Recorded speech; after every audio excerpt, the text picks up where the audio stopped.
parousia.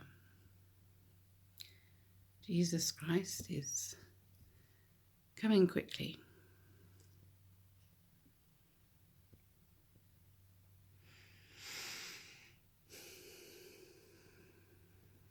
So, 2 Timothy. Know that in these last days, critical times hard to deal with will be here. For men will be lovers of themselves, lovers of money, self-assuming, haughty, blasphemers, disobedient to parents, unthankful, disloyal, having no natural affection, not open to any agreement, slanderers without self-control, fierce without love of goodness, betrayers, headstrong, puffed up, lovers of pleasures rather than lovers of God, having a form of godly devotion, but proving false to its power, and from these turn away. And then it goes on to say, for there will be a period of time when they will not put up with the healthful teachings. Healthful teachings. God's love is good for our health, good for our psychological and emotional health and well-being, which is the positive energy that sustains our physical well-being by means of a positive mindset of faith for love to prevail with a healthy, protective bioenergy. The aura, the outer garments or tent of God with mankind. In this work I conclude God's love is protecting the love inside us by avoiding the sin and stress which causes pain. God's love creates natural endorphins in us for health and well-being. It is why his teachings are worthy of total adherence and worship and honour in everyday life. God's love made whole in us is the universal antidepressant. God's love is not a cortisol stress hormone, but an endorphin love, made whole and one in us for rapture, bliss, heaven on earth. Matthew 24:7, for nation will rise against nation, and kingdom against kingdom, and there will be food shortages and earthquakes in one place after another. In fact, unless those days are cut short, no flesh would be saved. But on account of the chosen ones, those days will be cut short. There will be many false Christs and prophets. Test every inspired expression. Test this work. I'm going to start with dilemma, which is looking at, the breakdown of family, really, that we're seeing in the Western world, to be able to afford a home to live in with our families, women working, and mothers and babies and children separated from very, very early young ages. I was separated from my birth mother at a young age, and also from my adopted mother after she died when I was 11. So there's a knowledge within me that to be able to have a loving mother really gives the self-identity, self-worth, the foundation for love, built into us from that early connection, from mother and child. Even with the screens, that we have today, and little children being on screens, and we've lost that emotional connection and empathic connection, and it's creating stress. Even though many children in the Western world have their material needs looked after, they've got often designer clothes, but it's that emotional need really that is the one that gives the foundation and empowerment for life all the way through. So if we're creating stress in our mothers and children, we're creating stress in society, and that affects mental health.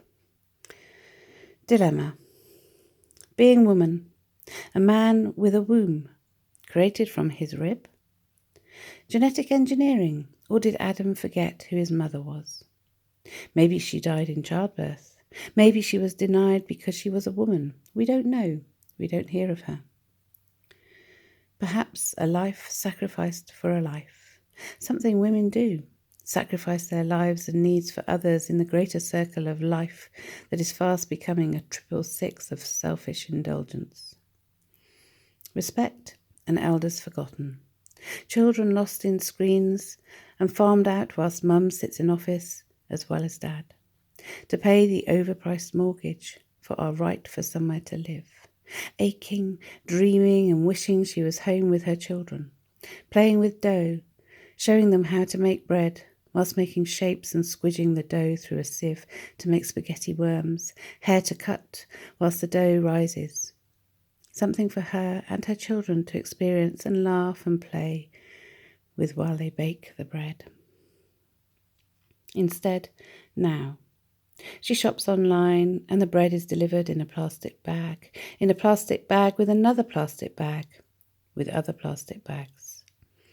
She feels guilt as she puts more plastic in the bin and worries about global warming, plastic pollution and the sea life, the seals and whales and birds dying with plastic food in their stomachs. She fears the phthalates. She tidies the house again and cleans the lavatory again before going to work again, wondering will her boy be a boy or a girl, or her girl be a boy. Sometimes she cries because she cares, and sometimes she cries because she is so tired. So tired, so tired. Too tired, so tired.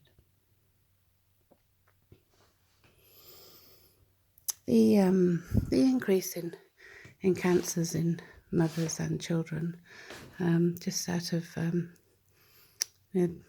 my generation and other mums, there's a number of mums that have been lost to breast cancer too young, and we really do need to question the way that we are living and the values that we have. Another one on plastic pollution. This one's called The Plastic Age. So I mentioned the phthalates in the last poem, Dilemma. Phthalates are they're a chemical. They're in the softer plastics, and they are known to be hormone interferers. So they mimic the estrogen in the body, which is a sort of one of the main female hormones. And so we seem to be in a time of promoting cooking in a plastic bag, which really is just like chemical fertilizers on the land and chemtrails in the sky to cool the planet. It's like, come on. We really don't need to be cooking in plastic bags. And, as heat affects plastic, then that can affect the food, and then that food's going into the body. And we all know that there's lots of hormones in factory farmed meats. And add to that phthalates in the plastic, then, what are we doing to our hormones in our bodies? And as I say in the poem Armageddon, which I'm going to also read to you tonight, adaptation, our cells reacting to what is given to them, is how they work. It's, our cells are just going to react to what's going on outside of us and what we bring into our bodies, whether that be in mind or in a physical food. So we really need to be discerning. We need to keep our livers clean so that they're not having to be taken up with an overload in the office, so to speak. The more work we put for our liver to do, the less it can create the good and happy hormones. The liver really is essential to be able to live a happy, healthy life. So the plastic age. Crude oil. Skeletons, trees and life from times gone by. Decomposed matter becoming dark, dense black goo that is sucked out from our Earth's ore-rich rocks through miles and miles of metamorphosed mineral and moulded plastic pipes. To iron rigs, for iron transporters to transport transoceans, to ports for the insatiable modern world to be transformed and transforming. Homo sapiens creating and moulding new to infiltrate every aspect of life.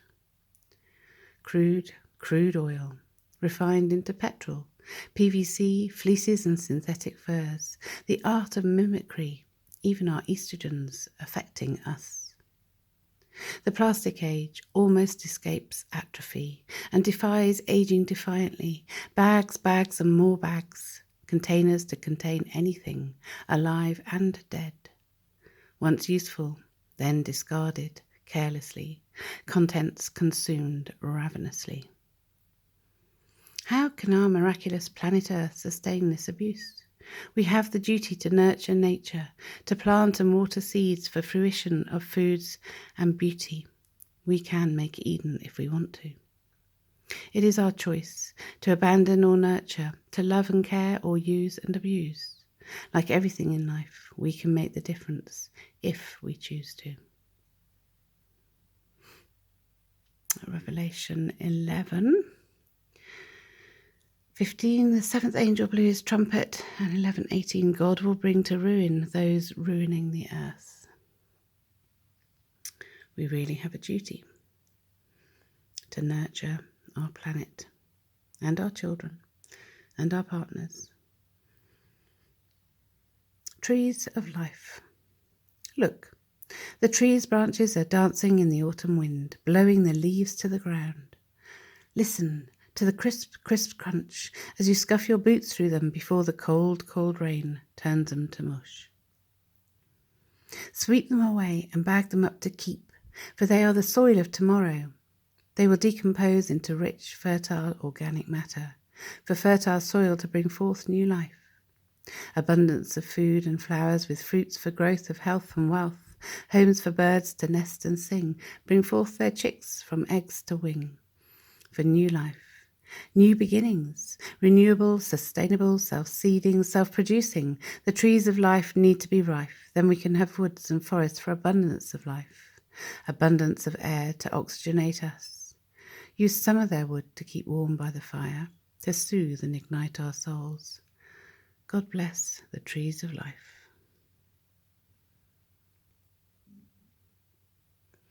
Get that wonderful light coming through those trees there.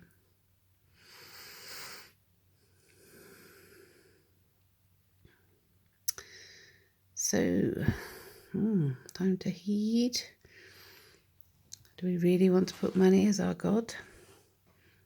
There's a time which we've approached. I think we've reached the time when we're outpricing life, outpricing ourselves. We'll go with Armageddon. Armageddon in poetry. The world is going mad. The cows have gone mad, the dogs are howling, the women are wailing, men are fighting bloody wars raging in blood-gaping wounds of torn, decaying flesh. Families, mothers, children and babies, the fallout of sinful egos, overheated and fueled by toxic livers full of raging chemical warfare. So-called life becoming virtual and voyeuristic games of pornographic warfare in sinning cities, the messages of our Father forgotten of how God's love shapes the child, shapes a man and his family, creating love or not. Faith like Abraham and Jacob, becoming Israel, climbing the ladder to heavenly healing, creating love through consciousness, which is being forgotten rapidly. Love is being forgotten, falling short. Falling short, falling short.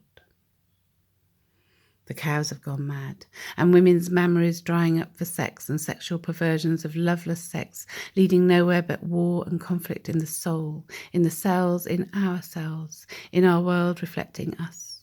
Mammaries growing cancerous breasts of betrayal of love and life, carcinomas of fleshly lust, joined by man boobs, shriveled balls and wilting penises of confusion. Since when do we know better than nature? Since when do we know more than the Creator creating creation, evolving life? Since when do we know more than evolution, creating life? Adaptation, our cells reacting to what is given to them, is how they work. Constant monitoring, constant sensing, constant evaluation of life experiences. Scientists proving what we already know in our hearts if we listen to our spirit of love, if we listen to the word of the whole life and organic principles, not scientists giving complicated names to own our body biochemistry, to own the chemistry within and capitalize on solutions, allowing suffering to thrive and prosper, with money used to selectively control the masses with unauthorized money transfers, paying to talk, paying to drink, paying to breathe, paying for love, our God-given right to love. The cows are going mad, being intensely farmed in large chicken cages, pumped with synthetic hormones and antibiotics, fattening you and your burger. The pigs are going mad, as they are little more than grunting caged bacon, the barely living egg machines in factories of caged boxes of bruised drumsticks with no arnica. Sheep with no shepherd, bleating on deaf ears, and fish farmed fat, pumped pink for fucking profit. What are we thinking? What are we feeling? Nothing. Are we numbed and blind to this abuse? Cut off, living in denial and plastic-wrapped ignorance? Is this abuse of souls okay? To raise a life only for food that poisons us with shame in gluttony and greed, pumped with drugs feeding to our children, to our children, to our children. To raise animals only for food, to deny them their freedom and a life only to kill them and eat them. I vomit at the thought. I vomit at man's ignorance and heartless greed. I vomit at the disrespect for all life, creating famine for all. Love never hurts another. Love is never unkind. Love is not a cortisol. God will vomit mean man's mean choices back with death. Depression and death of the natural joy and happiness we are seeking, the love, joy and vitality we yearn. We cannot gain love's spirit with cruelty. Abuse to abuse, cage the animals to reduce CO2 emissions is madness. The consequences will be death and famine for all. We cannot gain life from sacrificing love. The planet is going mad. The world has gone mad, the soil depleted of natural manures replaced by chemical warfare, killing the soil and growing styrene cancers, making dry bones with plastic foods and rubbery fish drinking estrogen waters. Parents are going mad. Parents profiting from children in the name of education and civilization, educating them to debt and hopelessness, desperate desperation, stress and fear, schools with bars like prisons, and human rights for those who forgot their victims had human rights, when they forgot their hue, their loving spirit. Freedom in jail and slavery in the world, for utilities with no utility, are just a loss of joy, laughter, and happiness in man not being gentle and kind. I am here to remind, perhaps inform, that love is not a cortisol. Wake up, man and woman, before it is too late. Wake up in order to get up and stand on two legs. Do not devolve into sin and confusion, hell, by creating your own holograms of fears caged. Wake up. Stand up to God's love and abundance of good that is here. Wake up to all that is sustainable with love and positive thoughts of faith, the assured expectation of good, God's love evident with grace. Wake up before it is too late. We are the ones to make our world beautiful and kind. The world is going mad. People are getting mad. The world is going mad. The people are rightly mad. The world is going mad with too much stress on good people. The world is going mad. 2019. Causing pain. Short, sharp, stabbing sensations slowly, surely sour the sweetness of life like a meaningless argument.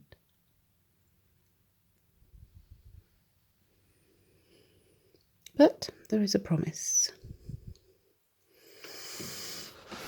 I promise to restore.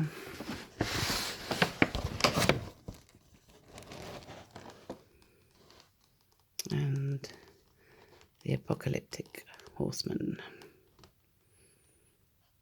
are riding. The red, black and pale horses ride with thunder.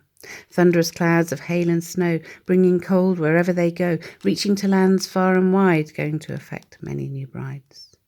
Not what they had planned for their wedding days, psychopathic games being played, games of hunger, death and thrones, ice reaching inside to our bones.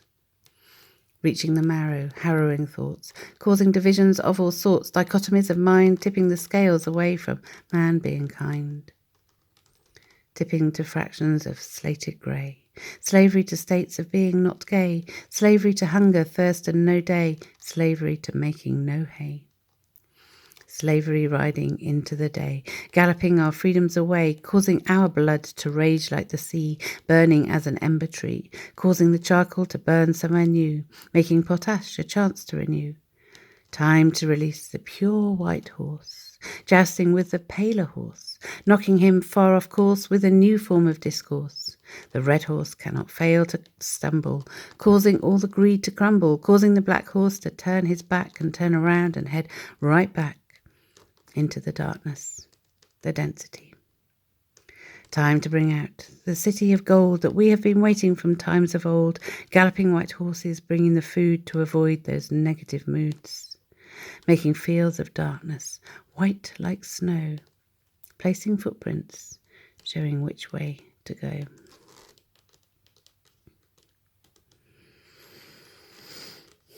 So we have the promise of the new heaven, the healing for all nations. God promises to wipe away every tear and remove pain and suffering from man and womankind and all in between in these end days, where there's just confusion at every level of our body. To have healing, twofold peace, for healing for all nations and heaven on earth. So, we need to work with that conscious process that we have in the New Jerusalem, and you'll find analysis of that on other videos on my YouTube channel. And I'll do some more from this scroll as well. So, Jesus Christ is returning quickly. The world is changing. People are feeling it. People are talking about the energy changes, and whether they're people of religion and faith, or even just people who are working with energy and healing. Many people are feeling that change is occurring. And we have all the signs of the return of Jesus Christ. So we shouldn't be looking for signs because that change can happen at any time. No man knows except the Father. So will it be one of us at a time? We attain to the consciousness of love and light and change our ways to turn away from sin and have that endorphin release, the natural antidepressants and neurotransmitters that allow us to have a healthy connection with others. And will, when we reach a certain level, will there be a quantum change on the planet? Let's hope that we're nearly at that point. We're not quite sure how it's going to happen, but we do know that it is going to happen, because it's natural for us to attain to our full function in our body, and that comes from love. I sort of wonder actually if people are cut off from love, they haven't got the reason, their frontal forebrain is not working, the power of reason, so the unreasonableness and shutdown of senses and feelings. So actually, when we fully embody our human, our earthly vehicle body with love, then our feelings are opened up, and we become more conscious and fully embodied in our body. So perhaps if we're cut off from there, we're not actually properly in our bodies, if we look at it from that other angle.